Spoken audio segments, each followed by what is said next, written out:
Welcome to Study Buddy, meditation philosophy for the heart of your practice. This is a live online discussion of ancient yogic texts amongst meditation practitioners in the Shambhavananda yoga tradition.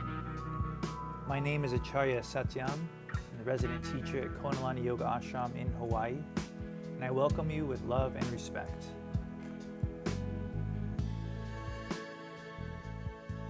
Namaste, welcome. Today's class is in particular a very exciting class, I think, because of the context of this topic of philosophy. Because today's sutra is all about learning how to make learning into growth. So to not limit ourselves by this or that individual topic that we might be learning about, but rather to extract the growing process from the learning process, and thereby learn and grow from everything. Or as Rudy would put it, to grow from the entire arena of your life. So more on that in a moment. We'll get into our bodies and our breath with a baya. Before you even move, close the eyes or find a single point to gaze on. And start to feel the weight of the body gently landing upon your seat. Sometimes there's a little more weight on one side or forward or backward. So we'll play with balancing that out. And start to gently rock the pelvis forward, and we'll make it a little more dramatic by ever so gently rounding the spine and gazing down with no strain through the neck and low back. And then push the legs down into the floor. So it could be soles of the feet if you're sitting in a chair, or the shins if you're sitting on a cushion. And ever so gently roll up, head and neck come up last, and feel the support of the pelvis at your base and the head weightless. And do this a couple of times in your own pace. If you want to sync the breath, you can exhale forward and then inhale to slowly float up, or do whatever is most comfortable for you. But try to move extra slow so you can really feel this process of gently anchoring the pelvis, letting the spine stack, finding the support naturally on front and back of the spine. The next time the head floats, pause there. Notice any sense of your seat getting slightly lighter. And now keep the pelvis and the spine neutral. Gently rock the pelvis forward. And now instead of rounding, the spine stays tall. So you only reach forward a little bit and then lean back, reach back a little bit. And as you do this, just try to feel the extra support that awakens on one side, and then the other, kind of like a little tug of war. You might feel like, oh, a lot of muscles engage on the front and then the back. And then let that movement get smaller and smaller, more and more conscious, until you land at that balance point where the front and the back are working evenly. And it should feel effortless. It should feel like nothing is engaging too much, and you can just float there. Take a couple of breaths once you arrive. And we'll begin our class from this weightless seat. Lay into the Sanskrit for the sutra. It's a long first word, but actually very approachable. Sva, and then shakti, and then prachayo, and then sya. Sya sounds good. It's a hard combination of syllables for me. So let's try that first word. Śvaśaktipracayo'sya.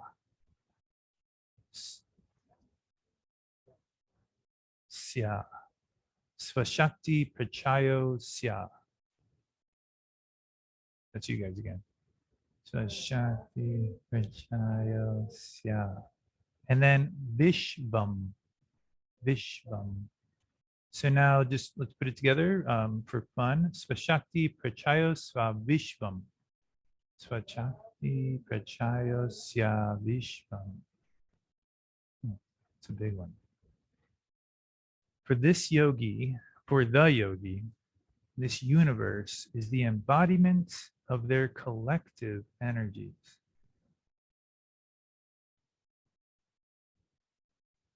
For the yogi, this universe is the embodiment of their collective energies.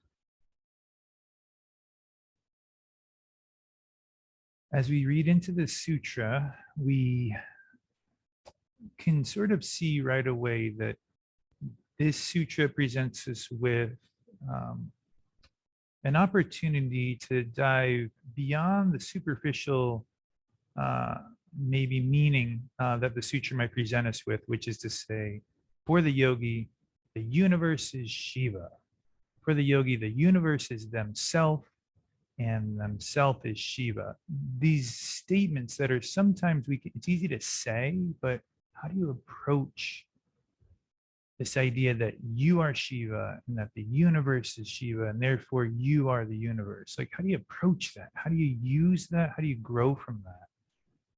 Because as we know from a previous sutra, Sutra 3.14, Swami Lakshmanju was pretty clear when he said, some yogis permeate their thoughts, their thinking with thoughts such as, I am independent or I am Shiva. He says, but to possess this kind of independence, these yogis must actually be independent. They must actually be Shiva, not just imagine they are, not just say they are. Oh, thank you.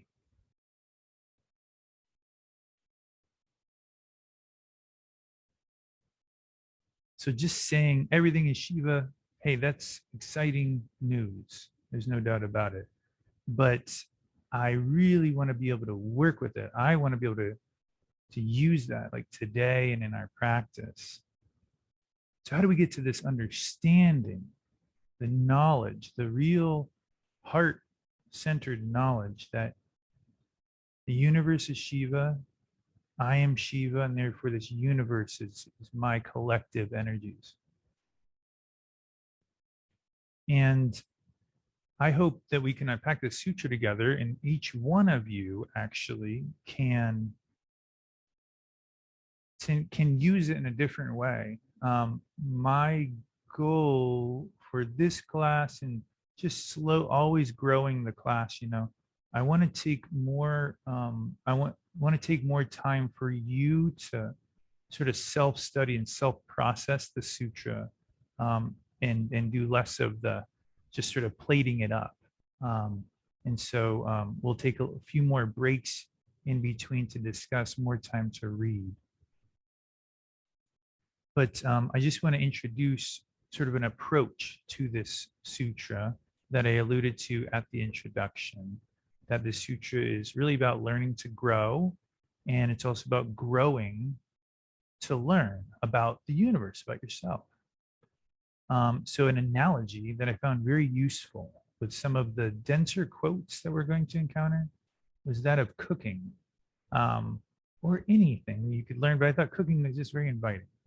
If you really want to understand cooking, you have to learn recipes, right? Or we could just switch it up for a second and say, hey, if you really want to understand anatomy, you've got to learn about muscles, bones, connective tissue, and how they work together. You have to learn about these individual parts in order to understand the whole. And the same can be said about our true nature. That if you want to learn about your true nature, you actually have to learn sort of part by part, piece by piece, lesson by lesson, breath by breath, in order to learn about this bigger understanding. That is, who am I? And what is this universe, as the sutra puts it? And what we find is that when we apply our practice to the individual events of our life, this bigger understanding gradually unfolds over time.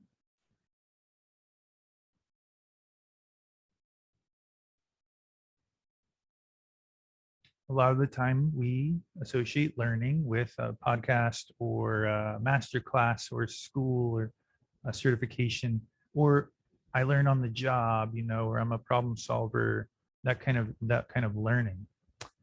And this is healthy.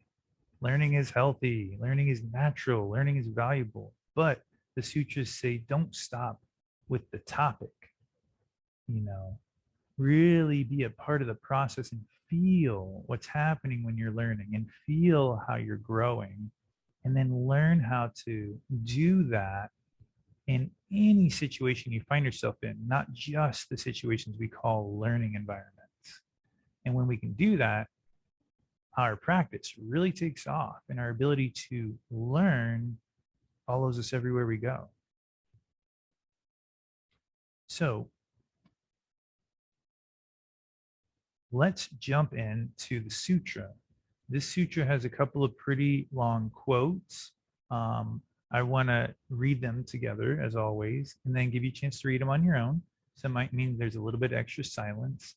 And also, don't be overwhelmed by some of the quotes are a little circular sounding, where they'll say the same thing in a couple of different ways. Just treat it like poetry, treat it like music, and we'll unpack it all together. So let's begin with one of those quotes. It's again a little bit longer than we're used to seeing on the screen, but we'll take our time. Annapurna, if you're available to read, would you mind? This Lord Shiva is filled with knowledge, and that knowledge is the innumerable knowledge found in the universe. Can you hear me? Yeah. Yeah, okay. Real knowledge is universal knowledge. The knowledge that frees you from the limited knowledge of the universe is called netra. By holding and possessing only one class of this limitless universe of knowledge, and by not possessing universal knowledge, you are bound with limitation. When your master reveals the universal truth to you, then you emerge from limitation and the whole universe becomes your possession. To possess the whole universe as your own self is real knowledge, and that is netra, and that is liberation. Excellent reading. Thank you. And so for visual learners, take your time to just read through it again on your own.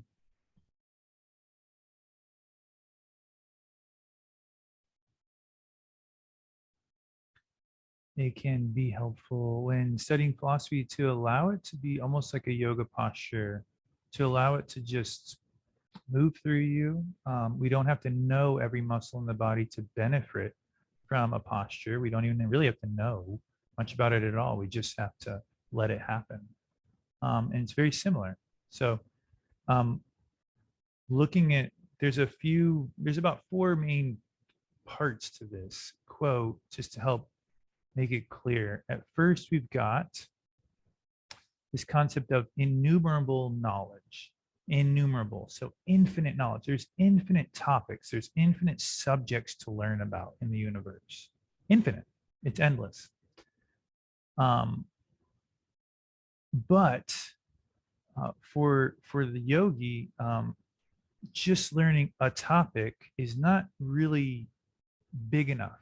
And we have this other concept called universal knowledge. And that is, according to the sutras, what would be the real knowledge we're here to learn. Because that kind of knowledge, it says, frees you and unlimits you by holding and possessing one class of knowledge. So just when you really get honed in on one thing, and that's all you do, and you sort of define yourself by it, we know from the very first Sutra 1.2 that tends to bind us, tends to limit us. We suddenly are this profession, and we lose, the bigger who we are. Now, that leap is very challenging and requires someone to show you the way, is what it says next. Somebody has to show you this. But when you do start to possess this bigger experience of knowledge, you get free. You feel free from it. And so with our analogy of cooking, you can think of it like you can get really good at one recipe. And if you just stick with that one recipe, you might get really good at that one recipe, but do you grow as a cook, as a chef? And you're like, not so much. You just get really good at that one recipe. So it's scary sometimes to expand and to try another recipe, to be thrown into it. And there's a learning curve, but that's what grows you as a chef. So we don't want to limit ourselves to any sort of branch or just this one comfortable space of things that we like to learn about or like to do. We want to keep opening and keep opening. But of course, it doesn't mean just keep learning all these different recipes and you'll become enlightened, because that's just an analogy, right? What we're talking about is trying to extract this idea of always sort of reaching for that next level within yourself, to not hold on to and sort of bind yourself to and identify with whatever thing you've already mastered, to stay open, to keep opening, to growing. And so I just want to put that in your court for a moment. There's absolutely no rush. But after you feel like you breathe with that for a moment, does anyone want to comment, or is there a question on this passage? Again, we'll just sit for a moment and allow that to happen naturally.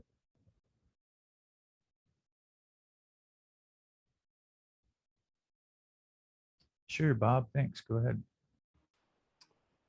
Years ago, Baba used the word osmosis, and I wanted to learn how to be a baker from this old European man. And Baba said, well, just be around him, just be open, don't think about things too much, don't do anything but just open like a dry sponge and let it wash into you. And I believe that that has served me in many other fields than just baking. So I put out the word osmosis. Thank you. That was definitely the key word that came up for me as well when I was working with the sutra. Like, number one is that Baba has referred to the learning process as osmosis numerous times. And I think what you described is that we incorporate an internal aspect to this external learning process, that we tie our practice into it. And that's sometimes osmosis means, oh, you put a book under your pillow and you just go to sleep. But what I know what you're referring to, and I know what Bob was referring to, is this process of not trying to like grip it. And there's a quote later in our class that'll come up where he says, grip it and put it into your brain, like cram it in. Instead, like relax and let it soak in. Thanks. That's perfect addition to the conversation.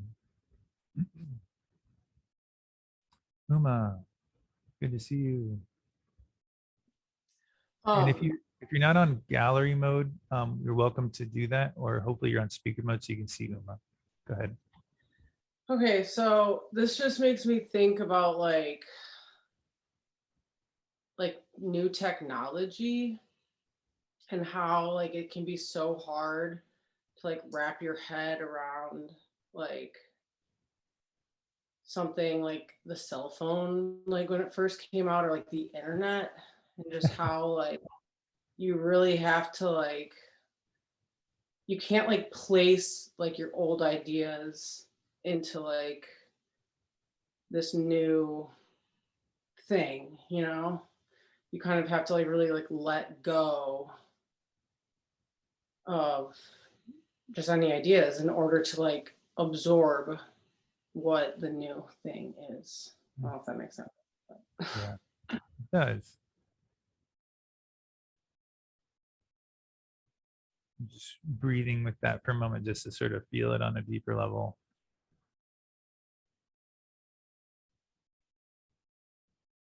Yeah, that there's a bit of surrender that's required to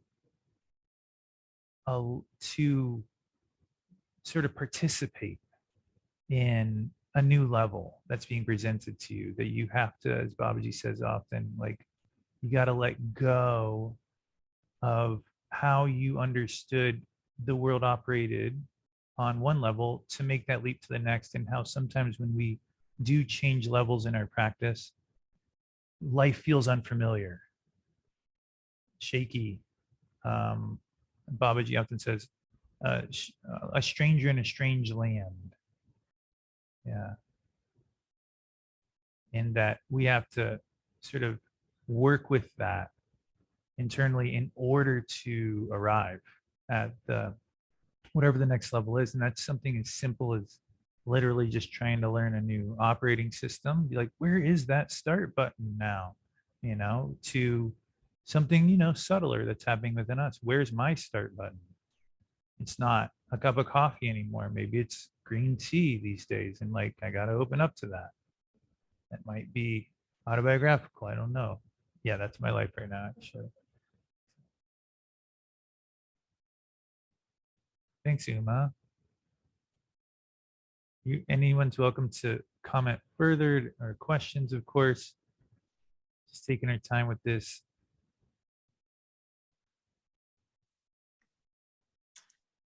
Hey everybody. Hey, Andrew.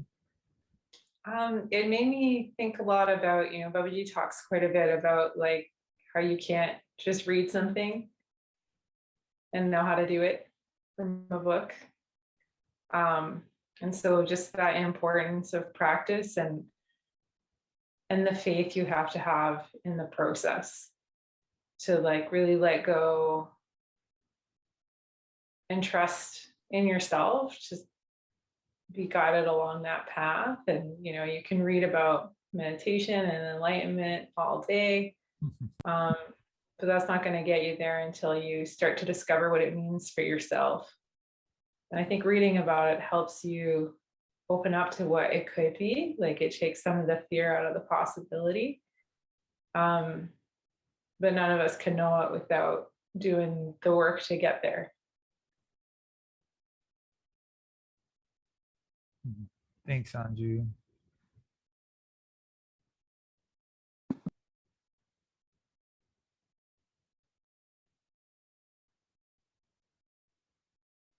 And it's funny how we want to skip over that part because it's actually the fun part. I know it's, people that say that, you're like, it's not the fun, but it's like learning to ski. I mean, read about it in a book. Baba uses that analogy, but the fun part is the process, right? The actual work of it. We call it work, but it's also called like the game of the play of it. But it's amazing, and I love how you put it. The philosophy takes the fear out of it. It allows you to point yourself in a direction so that you can feel confident for when things get a little confusing. As soon as you point those skis down the mountain.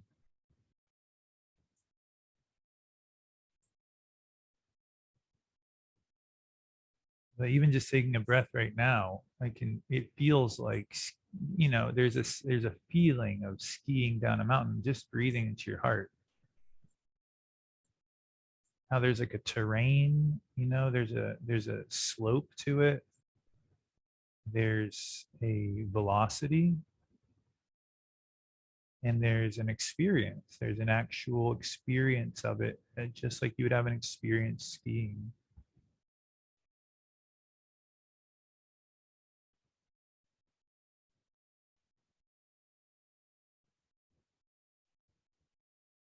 Yeah, it's at Dharma, I believe.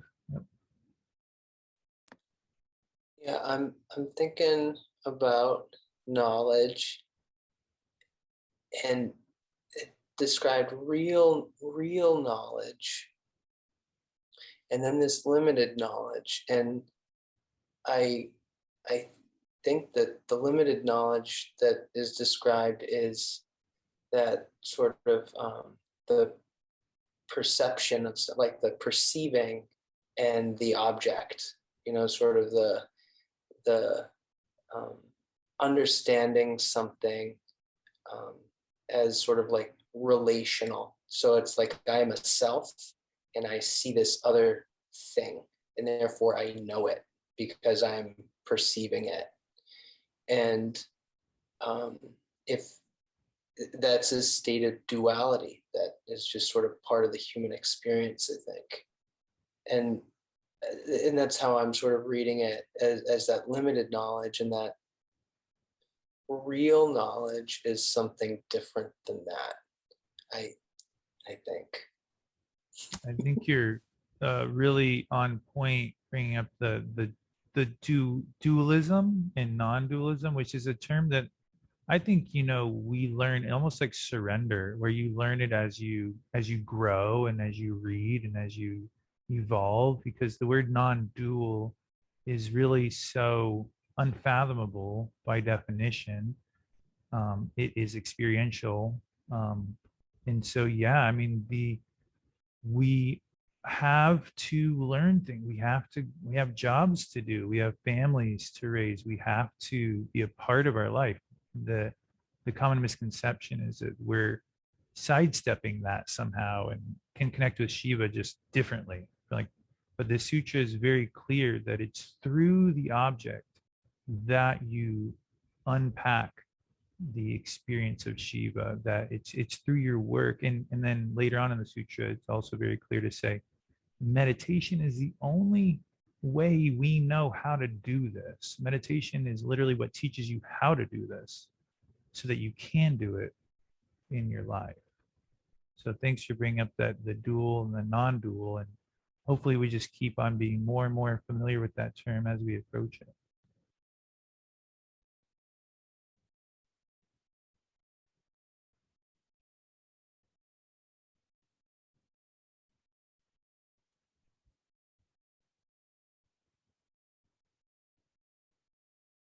Well, the fun keeps going. It's not over yet. This sutra is actually expounds on some of the more particular aspects of this approach. And so what do you say we read another section and then have some time again for a little bit more discussion before we meditate? So maybe our next reader will be Dr. Johnny. Welcome to the show. This knowledge is found everywhere, inside and outside, because without knowledge, an object cannot exist. This entire universe is, therefore, filled with that knowledge. And that knowledge, which may be objective knowledge, is, in fact, knowledge of God consciousness. Thank you. Take a moment to reread, to reflect, to feel.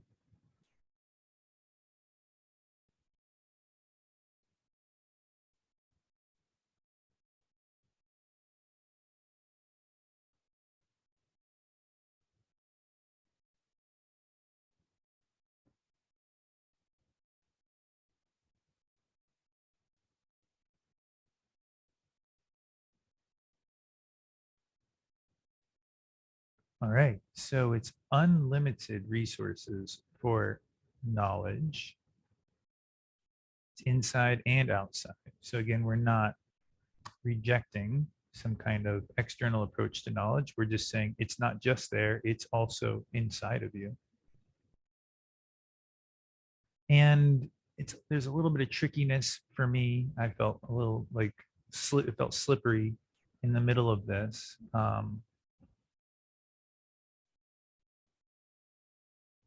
Because there's this feeling, okay, an object cannot exist without that knowledge,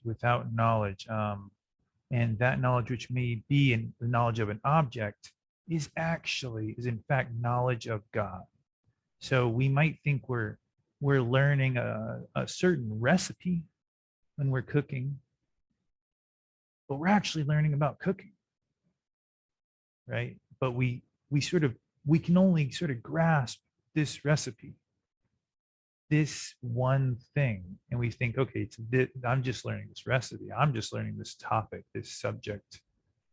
But if we were able to relax a little and feel inside of ourselves, we might feel ourselves or be able to understand what it's talking about, that we're actually growing as a cook, growing as a yogi in this process. And that to me is what Babaji and Faith have always taught us. You know, you wear a lot of hats when you live in the ashram, and they're all different looking hats, but they all are seva.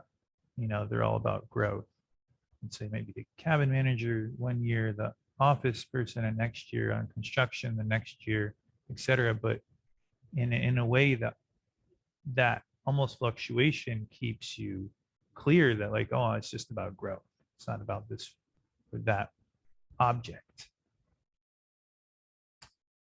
So again, take a moment to breathe, to feel, and if possible, if you'd like to reflect, you're welcome to raise your hand. Sacha, Oh, did I miss you? Yeah, who is that? Go for it. it's Usha. Usha.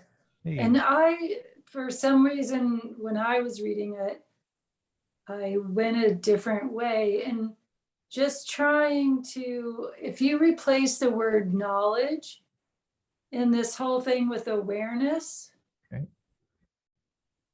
then that, I think, is another way of looking at it. Wonderful. Let's do it. Let me put that.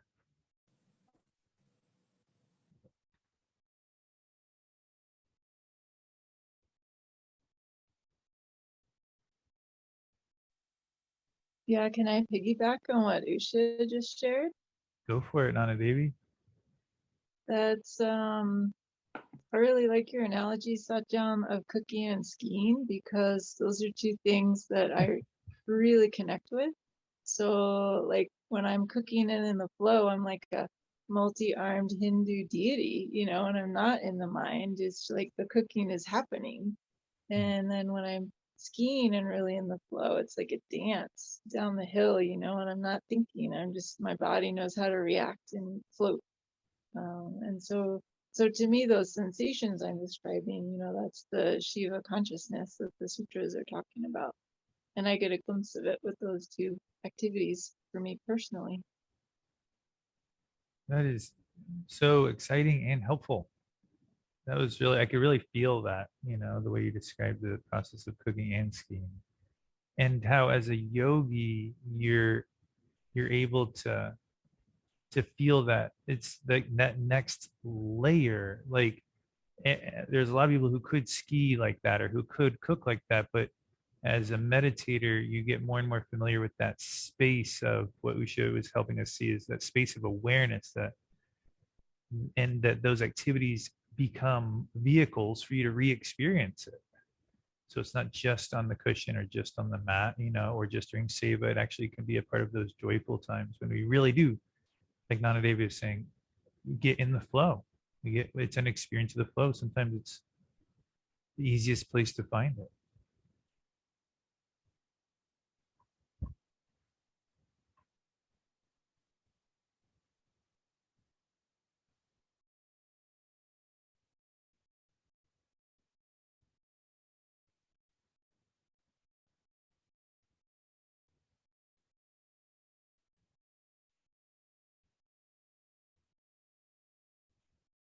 Well, I tell you, these quiet moments, I hope everyone feels okay in them, because for me, when I'm working with philosophy, these quiet moments are where the growing really happens. You know, it's like the time when the plant, it's like you water the plant, but then the quiet moment is like when the plant takes in the water.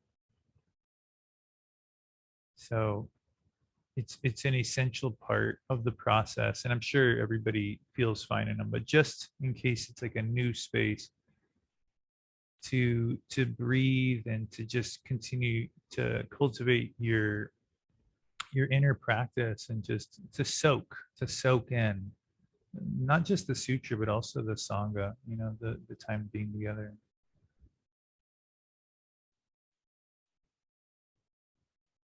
And what a great conversation we're having, and thank you all for your participation. Do you think we have time for one more, or should we? Probably. What do you think?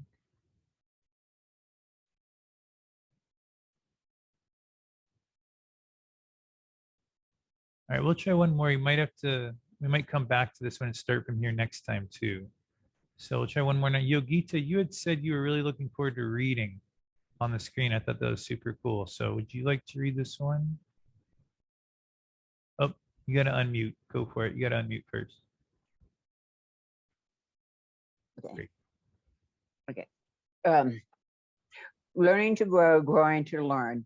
No one has ever perceived an object without that knowledge. That knowledge, which is the real knowledge of God consciousness, has taken the form of the object. Objective knowledge is not separate from the knowledge of God consciousness. It is by that knowledge of God consciousness that this knowledge of objects takes place. Sometimes I feel that Baba has put the knowledge is inside of me, and then it grows from there. When every time I go inside, then I can learn something. Yogita, you're really quite a inspiring practitioner. That is really. I've been around a long time, though. It has sunk in, even though sometimes my outer doesn't look like it. It's inside. it's in. Wonderful. Absolutely. I mean, you couldn't have said it better. I mean, it's like a seed, and when you go in, it just grows and grows. Like Baba said, he received seeds of teaching from Rudy, and Rudy received seeds of teaching, and when he was a child, that would later, ripen and grow. And every time we meditate, we're watering it. Mm-hmm. Yeah, earlier in the sutra, it said when a teacher, that basically a teacher sort of has to reveal this universal knowledge to you, and then it's sort of like the process unfolds, which is to say that what you're saying is not only very possible, but to the sutras, it's essential, and to the tradition.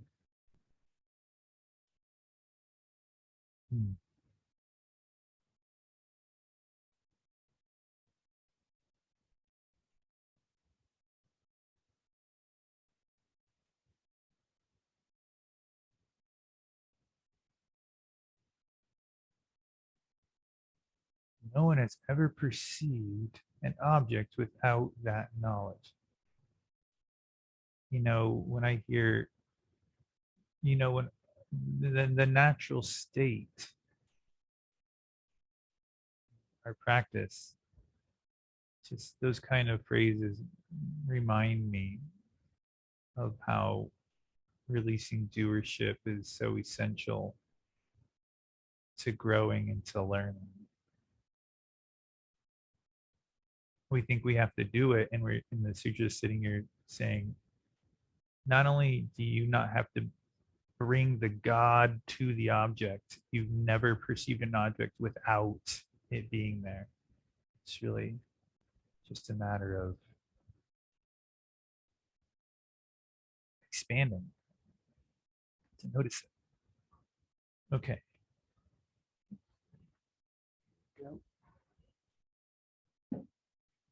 We have a comment here in the room. As I'm reading this, I'm thinking of the way children see the world, and I feel like they intuitively do this. Everything they see is magical, or just like how that's describing it is God consciousness. They do this naturally, and we somehow forget how to do that as we age. Thanks. That was Samantha from our training.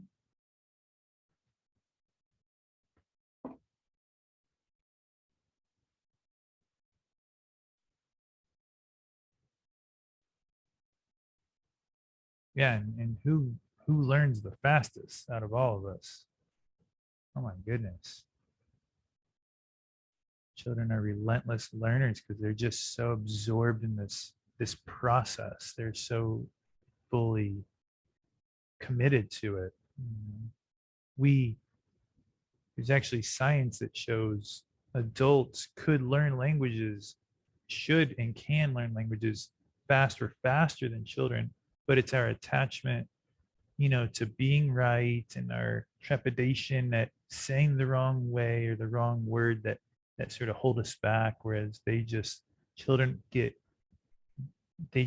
so many things wrong and it just doesn't stop them. They just keep putting themselves out there. That's the science. It's and that we could be like that in our meditation practice.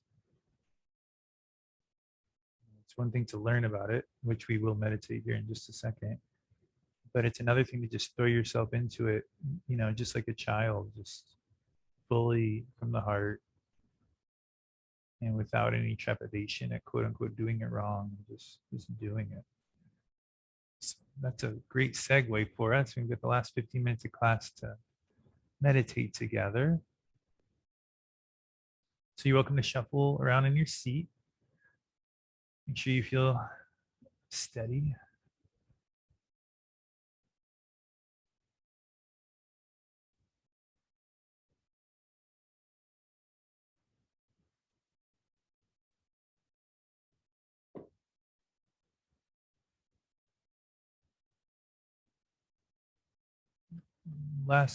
Everybody gets a different teaching from satsang, and this last Monday with Babaji, something that opened up for me when he was talking to us about, we all have this resistance that sort of surrounds our heart, and that our practice is about just bringing that attention and awareness to the heart amidst that resistance.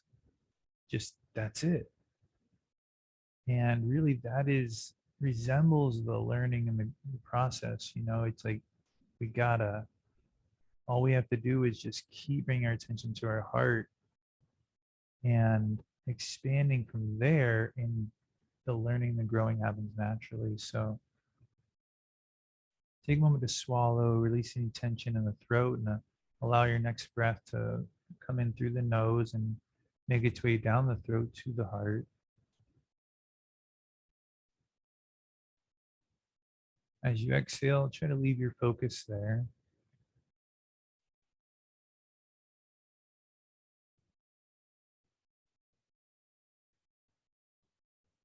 And as Baba was saying, it's all there. All the stuff we're supposed to work through, all the stuff we're supposed to learn and learn beyond, grow beyond. It's all right there surrounding our heart. And all we have to do, as Bob was saying, and that's that type of osmosis learning, osmosis growing, is relax and allow our breath to softly expand this space of the heart, to expand right through those challenges that we feel there.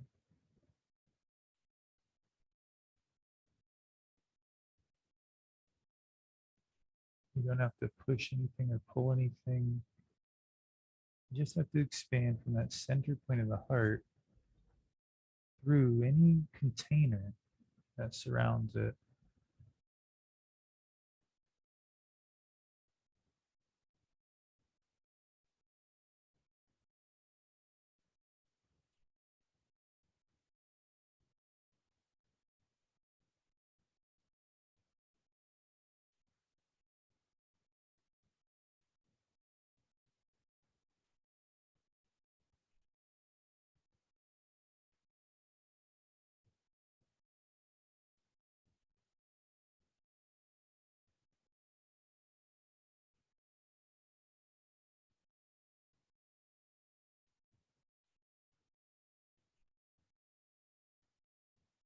And just like with learning, we have to stay focused.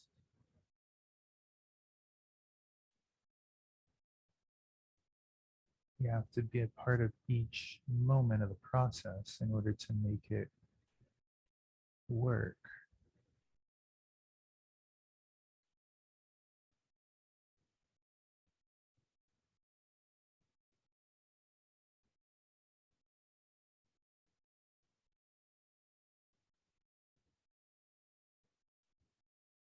Part of us always wants to cram the content, to just breathe into the heart, just be done with it and expand. Check the box. But it's such a short-term approach. That kind of growth doesn't last, just like that kind of studying doesn't work.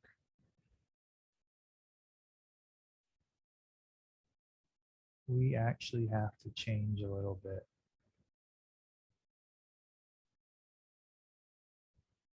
We actually have to soften, feel, and to allow that space to naturally expand.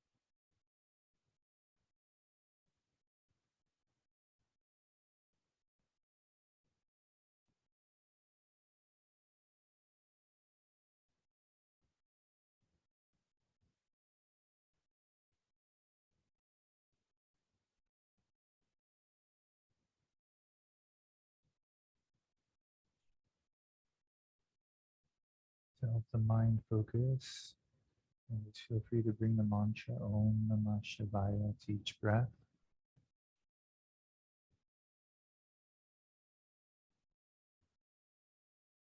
This God or universal consciousness, universal knowledge called Shiva.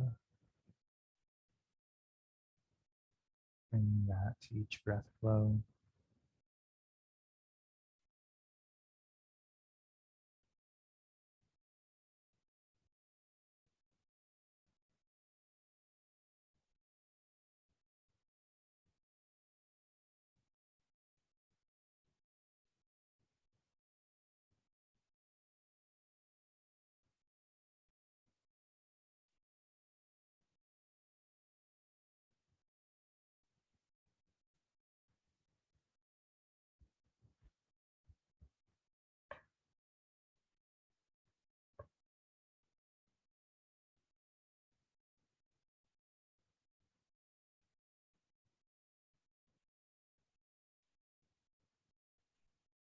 Try to feel yourself growing.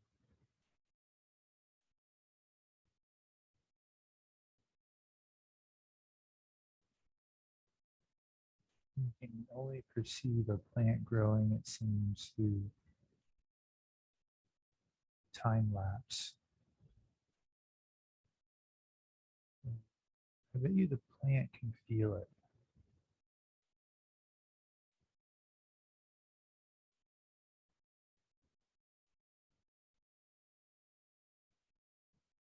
It's microscopic, maybe, or perhaps it's bigger than that.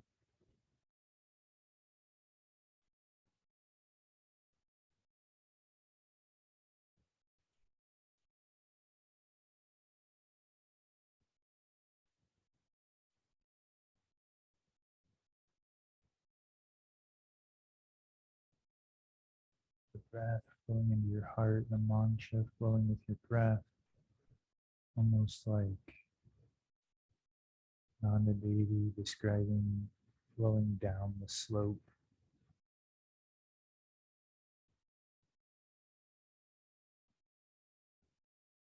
Feel this bigger experience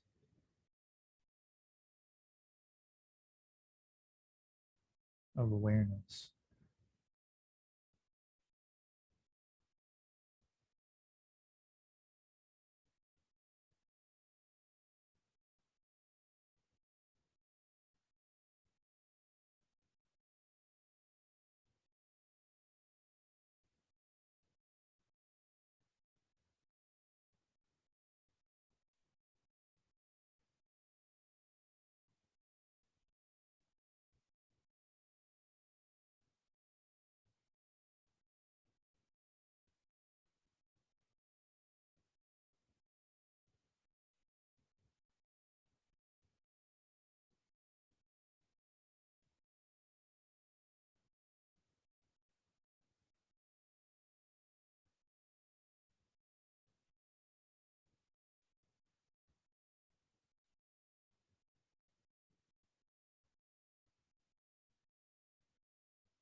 Allow yourself to relax, to, in your own way, not because someone else says to, but in your own way,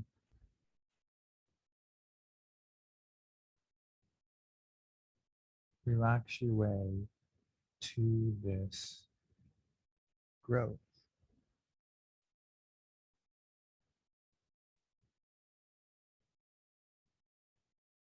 to this lesson of who you are. Learn it.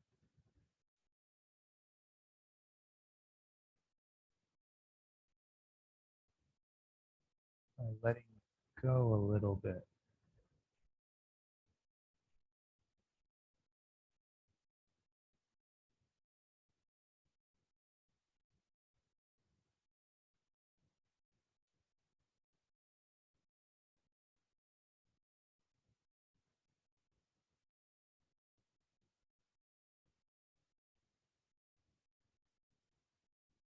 Keep the practice moving gently.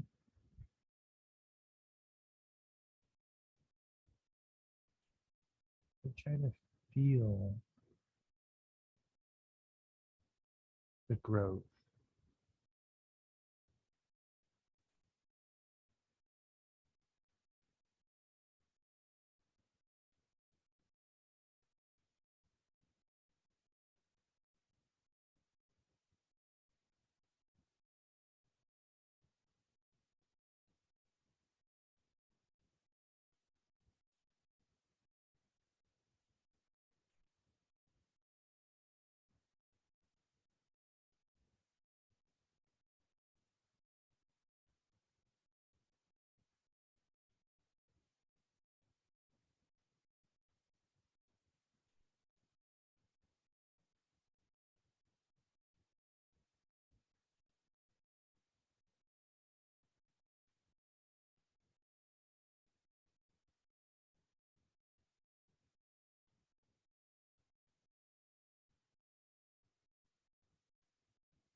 As you repeat your mantra in this last moment, and feel your breath and your heart. This is, according to the sutras, how we learn who we are, how we learn about the universe.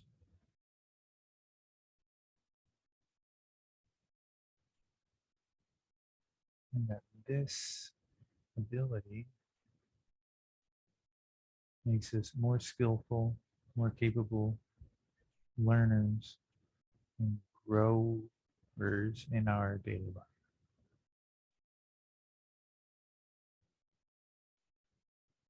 And so hopefully through this class, you've gotten a feeling for this space in the heart, for where the breath and the heart mix, and that I hope you can bring it with you, you know, the next time you're in the car and you're like, I really want to, there's this interesting podcast. It's like, yes, do that. But also know that just driving consciously and breathing with, you know, mantra teaches you a lot as well. And just keep exploring it. We're going to pick up right here in 2 weeks and keep learning about this sutra. And next week, Devi and Rajani Ma Swami will be guiding us in their presentation. So please join us for that. It's been a big week for philosophy. I know Devi's spiritual activism class started this week.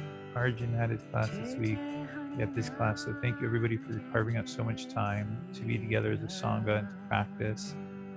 And I hope it was as nourishing for you as it was for me. Namaste.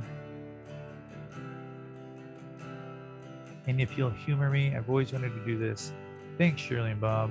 Thanks, Usha, Nandama, good to see you, Jatila, Uma, Niramaya, Nanda Devi, Roseanne, Radharani, Sharanane, Geeta, thank you. Kathleen, thank you for being here. Dharma, Annapurna, Nataraj, good to see you. Arjun, Devi, Anju, Prapati, Yogita, great reading tonight. And Usha, thanks again.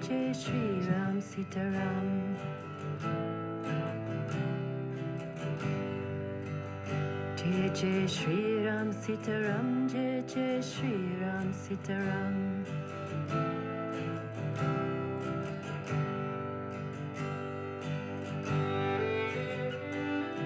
Jai